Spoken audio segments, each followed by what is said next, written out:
the pimps in the crib, ma. Drop it like it's hot. Drop it like it's hot. Drop it like it's hot. When the pigs try to get at you, park it like it's hot. Park it like it's hot. Park it like it's hot. And if a get an attitude, pop it like it's hot. Pop it like it's hot. Pop it like it's hot. I got the rollie on my arm and I'm pouring Sean down and I'm the best, cause I got it going on. I'm a nice dude with some nice dreams. See these ice cubes, see these ice creams. Love all men of good faith equally. No, that's in the Quran. Oh my God. The Quran. Love all men of good faith equally. And I've been talking a little bit about the sameness of religion. But today I'm going to talk about something a little more interesting to some people. I'm going to talk about my man, my homie Scromy. You old people, we say, my homie Scromy. My nigga. Like my real absolute, you know what I mean? Like people there's certain people that stay with you when struggle comes. Other people disappear. You know, you don't judge them for it, but you realize they can't, they don't have the courage to stand up when you need them. And that is okay. Everybody doesn't have the same amount of courage. A lot of people don't get involved in other people's struggle. They get involved in their success. And that, it's okay. So I gave so-and-so this, and when I needed it, he didn't give me nothing. Well, give love, don't expect anything in return, and God will find other ways for you to get your due. Always. That's kind of what happens. So, I want to talk about one of my heroes.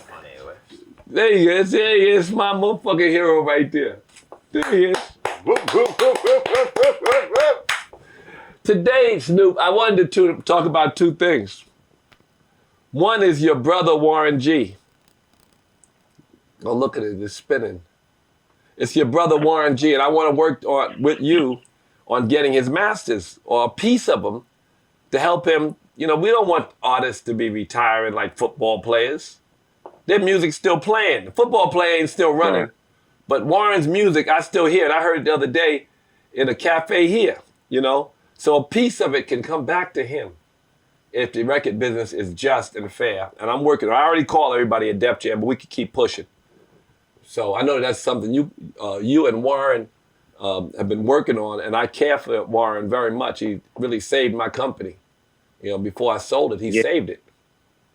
Definitely. Well, you know, when we get into the latter stages of our career, we don't really have benefits set up for us. We don't really have a retirement plan or have things of that nature set up. So some of the work that we've done, you know, we try to go back and, you know, make peace with that and try to get the piece of the pie so that way we can survive off of it like these companies do, like how they manage to make money years and years after the family dies.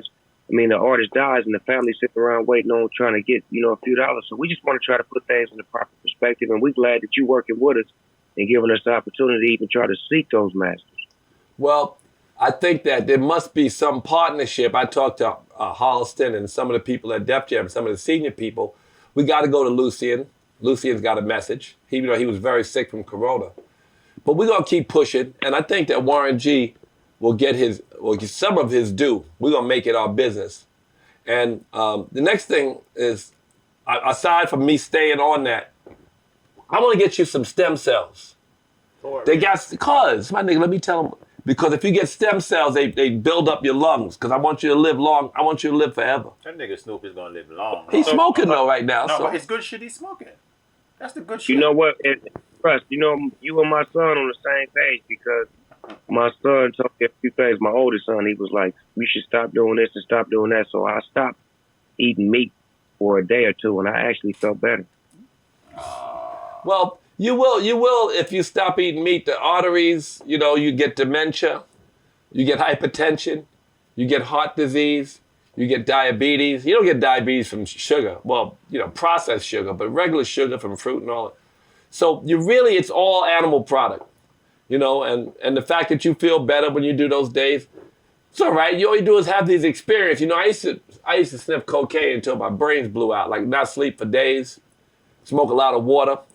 And then I used to wake up in the mornings when I didn't get high, say if I just fell asleep, maybe too high from the day before, but anyway, I fell asleep and I wake up clear-headed and I felt better. And so it's hard to do that every day, but then after you do it a little bit of a routine, you wake up and you don't want to go back. So that's how people get off certain things. But you, I think you got a pretty good life. I watch you work out. I watch you take care of yourself. But the only thing I would say is the stem cells for your lungs will strengthen and fight the scar tissue so you can smoke into your, because you may not quit smoking. But you I'm going out. I'm going out like, well, I mean, I'm going to try to push you to go on a fast with me when I start my process. When he comes to Bali, you get him on the. When I come to Bali, when you come to Bali, nigga, I'm building a Snoop Dogg house. It's one of the first. Nigga, I'm building a house. Do you know that? First in Bali.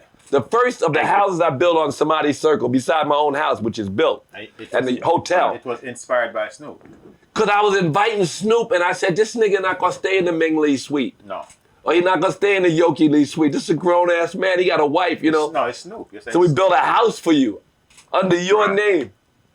But I didn't call for that, Snoop. I called to tell you that I want to celebrate you, and I want the Hip Hop Museum.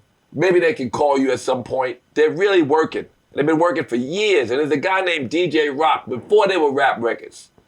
And me and him used to fight over DJ Hollywood and Eddie Cheap and the original rappers. There were no rap records. And this nigga would give parties. And sometimes he'd give a party next to me. And, you know, I'd have Eddie Cheap and he'd have Hollywood. And we'd both be sold out. And niggas be sneaking in each other's party. And they'd shoot out what happened in the street. We kept shit clean inside. But the point is, that was my man. And I watched him work his ass off, kid. And now he's building a 55,000-foot museum. Are you in the Rock and Roll Hall of Fame? You are. No, I'm not. Him and LL Cool J. That's why. That's a mistake. This is why we building our own fucking museum. Because Snoop fucking Dogg is not in. They got the order wrong. First of all, you got to take care of the greats before me, and then you got to get to me. And sometimes they be going out of order because they be trying to be politically correct instead of being, musically correct. Snoop, you're so humble, man. The nigga that come from where you come from and carry that kind of humility is beautiful. That's an evolution, man. Because I'm going to tell you something. As a person seeing it from the very beginning, you belong in the Rock and Roll Hall of Fame yesterday. You and LL Cool J belong in the Rock and Roll Hall of Fame. Long time ago. Yesterday. Long time ago. Not so, yesterday. I like the NWA is there, and I like that a lot of people are there. Ice Cube could be. I mean, whatever. Whoever's there is great. But you don't need, 20 white men sitting in a room deciding which nigga's going to Hall of Fame. Fuck the Rock and Roll Hall of Fame. We build our own. And we're building our own now. Right. Construction is going on. And they're going to get to your era. Your era is now. See, you and Buster is about a couple of you niggas that just never die. You still hot as fire right now. And you've been around a couple weeks. A lot of niggas come and go, and they've been great. And they deserve to be celebrated. But it's like you still playing in the game, but you belong in the Rock and Roll Hall of Fame. So I just want to tell you that I know that. Well, let's make that push for it right now. We're going to push for it. Right now. We're going to push for it. When the building opens, there'll be a big celebration of this. Say that Snoop must go into the Rock. I'm not the chairman. You don't have to be the chairman. It's the people's power, man. But the chairman was the president, Def Chairman. Rocky is my nigga. And we're going to make sure that Snoop is in the Rock and Roll Hall of Fame. Him and Dre. And LL Cool J. To me, I respect the Rock and Roll Hall of Fame, but I would rather, and I would dearly respect the Hip Hop Hall of Fame more than anything. You know what I'm saying? What y'all building, because it's from the culture and it's from people who actually understand the roots and the essence. The Rock and Roll Hall of Fame is called Rock and Roll because it was built for. We just don't happen to break. Stop saying crackers, Gary. We broke that wall down where our music is more popular than rock and roll now, so they have to submit. Rock and roll was the most popular. Or we can build our own. And we can build our own. Snoop, says what? I'm going to take a break. Not really take a break, I'm saying, but I want to just play some Snoop. I want to play your first. 187 was the one that really, first time I really this is my, genius. 187, right? First song that everybody ever heard me on was off the Deep Cover soundtrack. Deep Cover. All right, we're going to play that. Because I'm going deep cover, and don't stop. Cause it's 187 on an undercover car. And don't stop. Cause it's 187 on an undercover car. Creep with me as I crawl through the hood. Maniac, lunatic, call him Snoop Eastwood. Kicking dust as I bust police. And you never hear me hollering about peace. So yo, you should know I don't care for a cop. So why would you really ever think that it would stop? Plot, yeah, that's what we's about to do. Take your ass on a mission with the boys in blue. Dre, What up, Snoop? yo, I got the feeling. Tonight's the night like Betty White, and I'm chilling, killing, feeling, no remorse, yeah. So let's go straight to the undercover source and see what we can find. Crooked cops that pop us and give us a gang of time. And now they wanna make a deal with me. Scoop me up and put me on their team and chill with me. And make my pockets fat. They wanna meet with me tonight at 7 o'clock. So what's up with that? What you wanna do? What you wanna do? I got the gauge, your Uzi, and my nickel plated 22. So if you wanna blast, fool, we can buck 'em. If we stick 'em, then we stuck 'em. Well, it's on. I want to play a lot of your music. I don't know. I don't need but a few minutes of you to have a double, a triple, or quadruple session. You know, you've done so. Go ahead. I want to play a record though that I played for you in the back of a limousine one time when I was in New York, and I came out there and we was talking about Fat Farm and some other shit, but I had played you a record, and it was a like a homage record paying tribute to some rappers from New York. It was New York, New York, and you was like, man, that's a great record. You was like, go and put that shit out. So we put it out, but by the time we put it out, it was a lot of misconfusion, a lot of misunderstanding, and it looked as if we was disrespecting as opposed to paying respect to the great New York, New York. Big city of dreams and everything in New York ain't always what it seems. You might get fooled if you come from out of town, but I'm down by all and I'm from the dog. And too much, I serve too many people, too much. It's too much, I serve too many people. And when I finish serving, it won't be no secret. New York, big city of dreams and everything in New York ain't always what it seems. You might get fooled if you come from out of town, but I'm down by all and I'm from the dog. And too much, I serve too many people, too much.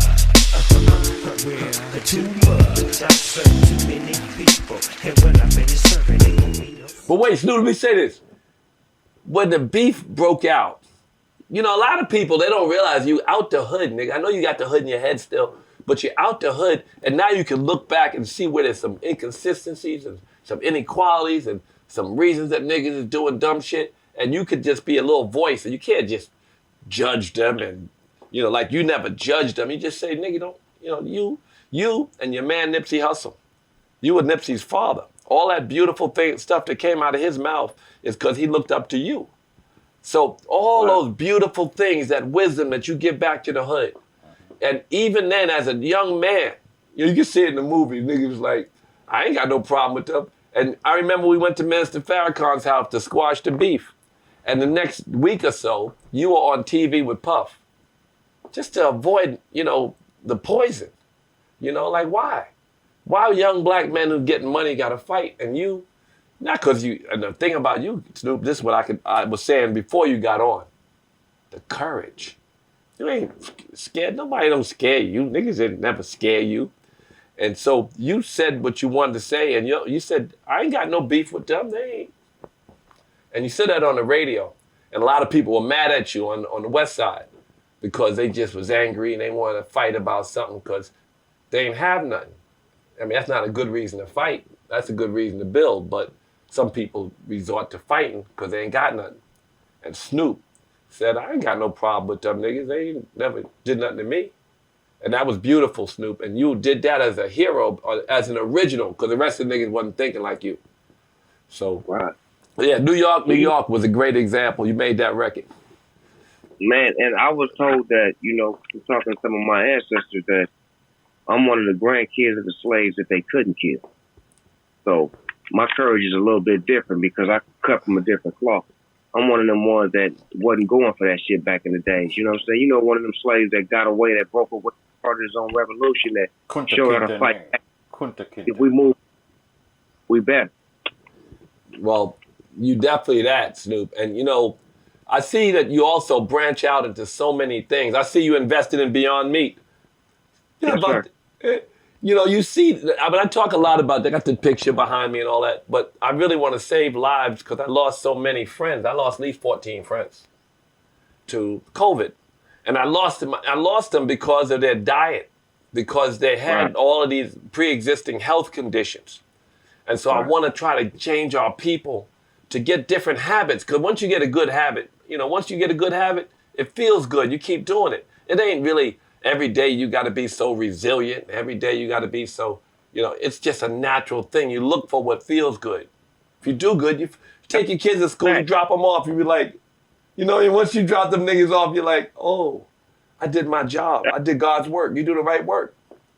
That's a fact, because my whole life I've been real athletic. I played sports, but I never fucking liked working out or hitting the gym. But when I started hitting the gym from talking to Wiz Khalifa's who turned me on to the gym, my young homie, we was on stage together and we used to take our shirts off.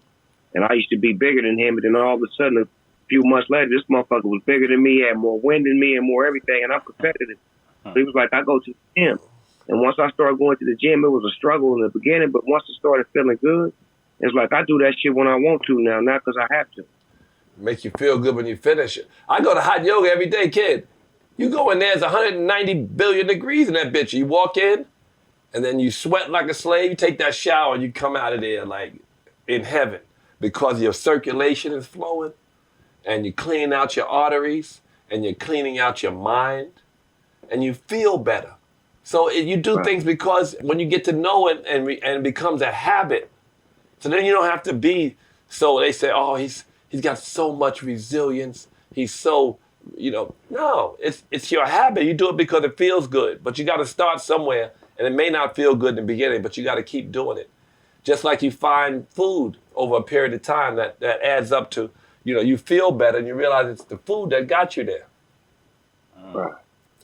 So Snoop, we talk about doing an album. I know it's a secret. I don't know if I should say it. No, not right. China?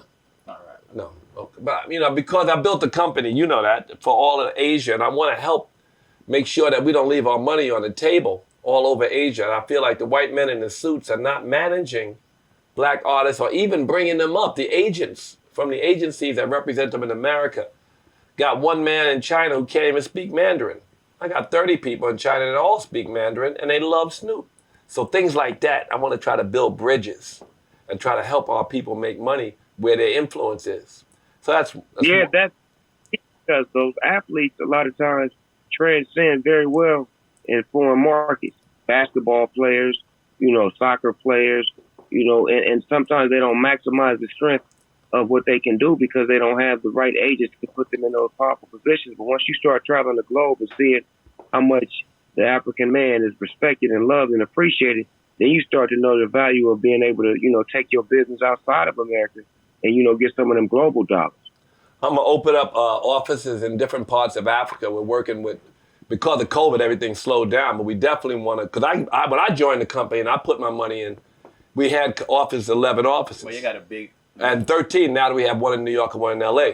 But I got in there just to build the bridges so I could take our people, Naomi Campbell and Kyle, the basketball player, your man, Guzman, and, and find stuff for them in places that the white guy in the suit is not really focused on them properly, but maybe I can. So that's what I'm doing. But you got something big to announce soon, coming up soon, that is going to really help. I have an announcement soon, but I'm not worried about that. I mean, but that's going to help you a big gap. I want to know from Snoop, because I see he's been political. He's been involved in the social change of his community. I want to know what's on your mind. Like, what do you think in the future of our people now that Joe Biden's in office? What you think? I think that we need to have a new generation of politicians being bred. We breed a lot of athletes and entertainers and musicians. We need to start breeding politicians so we can understand what these laws and legislation things mean to us before the election. So it won't be such a scramble at the end and you voting with emotions. Because a lot of times we have no information, so we just base, the vote on, emotions or what we were taught and what we were told. Like the dynamics of knowing politics is having people who come from your community who can explain it to you, who can give you that information, teach you, spread it, and continue to grow. Just like the athletes and the entertainers. We breed those because we know at the end of the day that there's success behind that. There's success behind being politicians. We just need more of them. We need to start, making kids know that it's okay to be a politician at an early age, to try to figure out what it takes to be, a senator or a governor or a mayor or even a president, because we can be anything now. the pimps in the crib, ma. Drop it like it's hot. Drop it like it's hot. Drop it like it's hot. When the pigs try to get at you, park it like it's hot. Park it like it's hot. Park it like it's hot. And if a get an attitude, pop it like it's hot. Pop it like it's hot. Pop it like it's hot. I got the rollie on my arm and I'm pouring Sean down and I'm full of best cause I got it going on. I'm a nice dude with some nice dreams. See these ice cubes, see these ice creams. Eligible bachelor, $1 million bow. That's whiter than what's in your throat. The phantom, exterior like fish eggs. The interior like it's red. I can exercise you. This could be your phys ed. Cheat on your man, man. That's how you. Snoop, listening to you, and I think about the generational curses that people hand down from father to son. You know, you're building a beautiful legacy of breaking. You know, we come from a certain part of the hood. You're different. I came from before you, but the gangs, I was in a gang. Nigga, if one gun went off, everybody scattered. We ain't had no guns. One nigga had a gun in the 7 Immortals. I was in the Immortals, Herbie, and if Herbie ain't show up, we had problems. And if we didn't need them, because we really didn't need no guns, because they didn't have no guns in the Black Skulls. Nigga, they had bats and shit. But when a gun go off, but you came up, kid, nigga, I watched the movies and be like, my heart hurt. I watch Men's Society, like, these young, stupid motherfuckers, they'll do anything, right? So you grew up in an era where they passed the guns around, they gave away. By the time crack came and they started selling crack in our communities, I was just getting out of it, you know what I mean? So I missed the stupidity that they put in our communities. You come from I was a dealer, Russ, and the thing was, I had a 9 to 5. I was working in the grocery store, and I was coming home late every night, and my homies would be outside selling dope. And one day, my homie was like, "Cuz, how much money you be getting paid working at Lucky's?" I'm like, "Shit, I be getting like $85 a week on my check." And I was happy as a motherfucker. That nigga pulled out like 3 G's, and was like, "Nigga, I be," you know what I'm saying? This nigga living right in front of my. So the next day, he gave me 3 rocks. He told me, he gave me 5 rocks and said, "Breaking back 50. Them motherfuckers went so fast. I was like, shit, I done made $50 in 15 minutes. So it was like the brainwash was from a young man having a 9 to 5, coming home to a gang affiliated neighborhood where really I'm not involved. They my homies. I'm not really gang banging affiliate like that. But once I jump on the dope gang, it's full-fledged. You got to be it all now. You got to do everything. You got to have a gun. You got to be able to watch niggas that's gonna jack. You got to watch these bitches. So it's like the antennas of the game changed once that was inserted because you had to learn fast. It's very sad, man, that they did what they did to our community. They don't never take responsibility for having sold crack to our community. They never take responsibility. It's why, and I always say be nice, and just say things so people can digest it. It's why we call white man, we called you the devil for a reason. Not because you individuals are devils, but the collective behavior. Not the individual I'm talking. The collective behavior was so hurtful to our community. Snoop survived. And still is. Institutional racism and what the police unions are doing to protect police. Tie, but they're still fucked up. They're still Uncle Tom. So there are many whites now marching in the street and who want to see change. And they came together with us and voted out Trump, which it should have been easy, but it was harder than we thought. But we still got work to do. We got to have institutional changes that make it easier for us to come up out of the hood, that our houses have value, that our communities have health care, that our communities have equal high quality education, that there's so much we need. And we should just keep our heads down, smile and breathe and push for it. Don't be angry. Because even now in our transition, being angry is not going to help us. And then if you're graceful, some of the people who might have thought they were one way might get your way. But if you're angry, it just creates this war that America is heading towards. That's just my opinion. Snoop, let's play some more music. I mean, Ron Banks, my favorite motherfucker. Ron Banks, Snoop put Ron Banks on the song I Lost My Mind. Because besides for Nate, I guess Snoop's other combination that really got me was Ron Banks. Because he died, they didn't even mention his ass. That's why Rock and Roll Hall of Fame ain't shit, because they didn't even say Ron Banks died. That nigga sang Toast to the Fool. He sang In the Rain. from the fabulous Dramatics. You know what I'm saying? And these was like groups and artists that I was a fan of as a kid. So when I was able to make records, when I was able to make my first record, I told Dr. Dre, I want to get an old school group to sing on my shit, the Dramatics. You know what I'm saying? I ain't want, the whoop wops or the boo bops. I want the Dramatics. It means we got them, and then once I laid it down and we got to meet them, they met my mom, and they was just the coolest dudes in the world. My mom used to go to their concert, be backstage getting all hook up. Oh, hell no. Where the hell they at? It was supposed to be here over an hour ago. I got a packed house. Boy, you shut your big hamburger helper grimace with a guitar ass up. It's my club.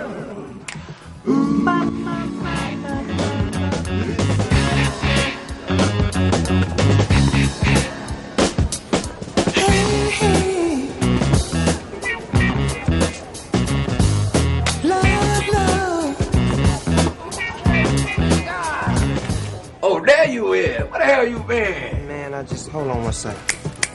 I've been just checking my game, sliding through the city, you understand me, trying to get my money right. Yes, I can dig it, Cat Daddy. Why don't you check your ass up on stage then? Check this out, Tat. You just get out there and you introduce us, and we gonna handle it from there. You go ahead then, you big old pimp. I got you, baby. Ain't nothing, all good.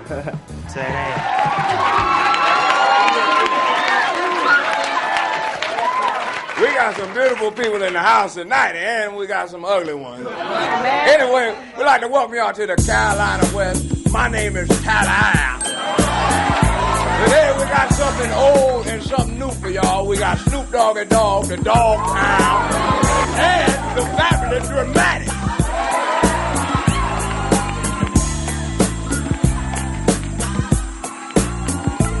It's like everywhere I look and everywhere I go, I'm hearing motherfuckers trying to steal my flow, but it ain't no thing, cause see my nigga Coolio put me up on the game when I step through the door. You know, some of these niggas is so deceptive, using my styles like a contraceptive. I hope you get burnt, seems you haven't learned. It's the knick-knack paddywhack, I still got the biggest sack, so put your gun away, run away, cause I'm back. Why?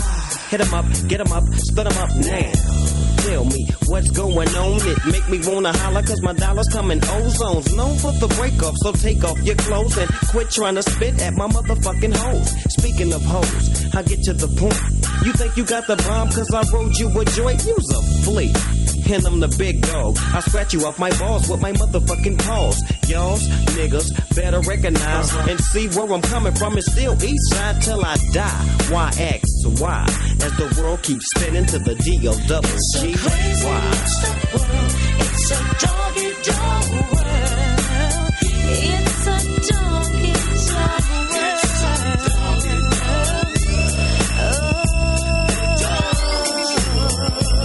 Well, if you give me 10 bitches, then I'll fuck all 10. See my homie Snoop Dogg sipping juice and gin. Don't slip, I'm for the set trip to get paper. Styles vary, packing flavor like lifesavers. Ain't that something? Talk shit and I'm dumping. I had your whole fucking block bumping. Don't sweat, but check the technique. I'm unique like China. You never find a bomber rhymer than this nigga behind you. So peekaboo, clear the way, I'm coming through. 1, 2, 3, you can't see me. I'm a G like that, strapped with hit hard tactics. A fucking menace using hoes like tennis rackets. It's on again, it's on and popping. All I see is green, so there ain't no stopping. I wanna see some panties dropping. I'm coming from LA. She used to chill with Dre up in Compton.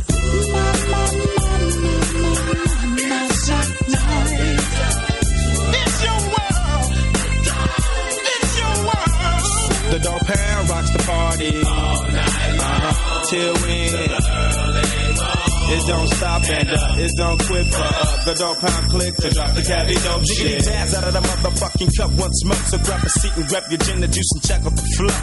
I flip flop and serve hoes with the fat dick till I die. I'm still screaming that bitches ain't shit. Now I'm the Mac Daddy, Hattie, not known about the CD where I'm from. Dumb diddy dumb as you grew to the gangster shit. The D-O-double-G, the P-O-U-N-D, the gangster click. Now as the pound break it down with the gangster funk. I can see and I can tell us what the fuck you want. So I legs up the chronic so I can get high. I promise I'll smoke chronic till the day that I die. It's a dog, it's a dog, it's a dog. It's a doggy dog world. Just cool. It's a dog.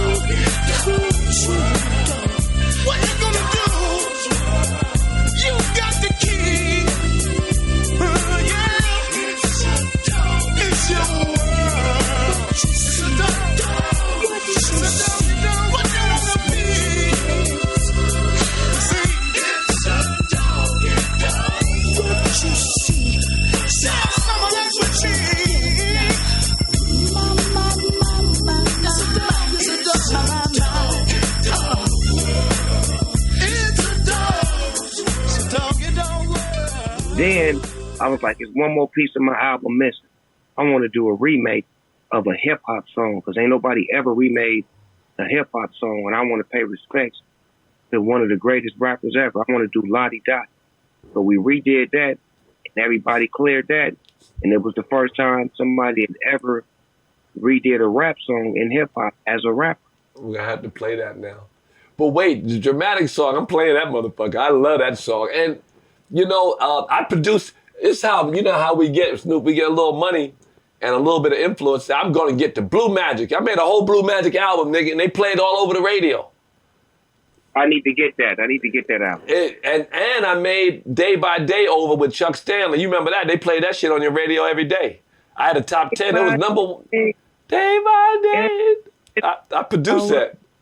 Because I just, you know, I had the time, you know, and, you know, everybody was, LL was recording with the LA Posse. Your niggas, Dwayne and them, made. DJ Pooh, Bobcat. Yep, DJ Pooh, that's your man. That's my guy. Who produced Super Rhymes? I produced Dollar Bill Y'all, and I produced, Dollar Bill Y'all was the one that was the close, Bubble Bunch, I produced them too.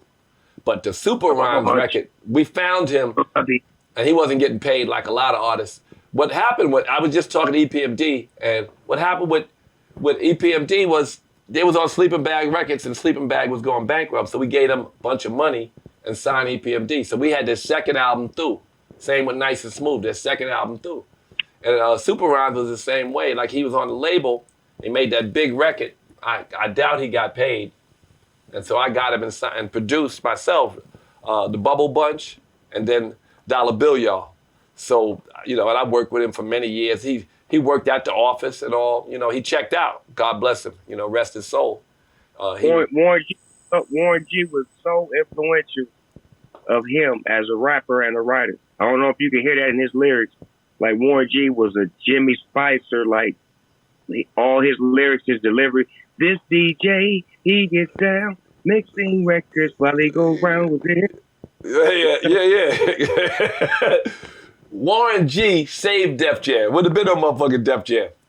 What happened? Well, it would have been because we just rebid. It was a moment in my career I was very lucky.